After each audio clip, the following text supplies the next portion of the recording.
Okay, hi, hello everyone. Okay, papakita ko sa inyo ngayon kung paano magpatubo ng chia seeds. Ngayon, ang chia seeds na uso siya as health food trend, pero ngayon alam lang natin siya na parang vegan boba, pero ngayon papakita natin napapatubo pala siya. Okay, first of all, kukuha lang tayo ng onting chia, As in, onting-onti. Isang kutsarita lang, ilalagay natin. Naglagay na ako dito kanina. Kasi second take ko to actually. Ayan, nakikita nyo Magbo-bloom na siya unti-unti. Until 4 hours later, yung ganyan karaming chia, magiging ganito. Magiging gelatin siya, magbo-bloom. Lalaki, ayan Parang gelatin, malapot. Okay. Eto na yung, after na ng step na to, kadalasan kakainin na natin. Chia pudding o kaya ilalagay natin sa oats, ilalagay natin sa mga inumin natin.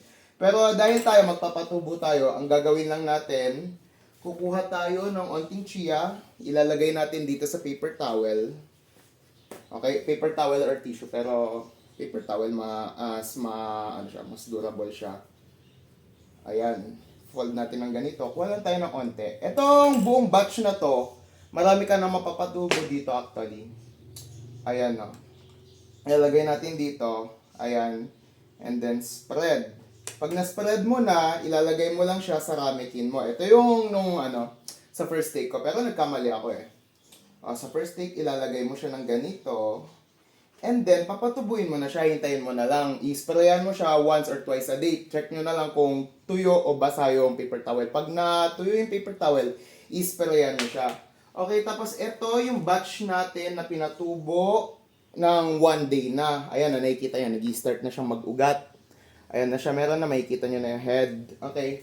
And then, ito is 4 days ago. Ayan na, Kitang-kita na, ayan yung mga ugat nila. Ayan, And then, pinatubo ito 7 days. Ito na siya after 7 days. Malagong malago. Nagugutom na ako kasi masarap silang kainin. And then, ito na yung after 10 days. Ang ganda-ganda ng tubo, Kung mapapansin nyo, meron yung mga parts na tanggal-tanggal na kasi kinainan ko na siya dun sa first take. Pero since sasabihin ko lang, etong chia sprouts, masarap siya, malinamnam. Ginagamit siya as akotraman sa salads or kakainin siya as is. Kung di kayo naniniwala, ayan kukuha ko Lasa siyang herbs sa peanut butter, actually masarap. I-recommend ko siya pang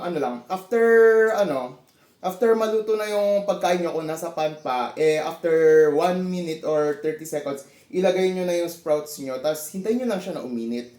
Maglalabas siya ng onting herby saka onting earthy na lasa dun sa kinakain nyo. Okay, bye!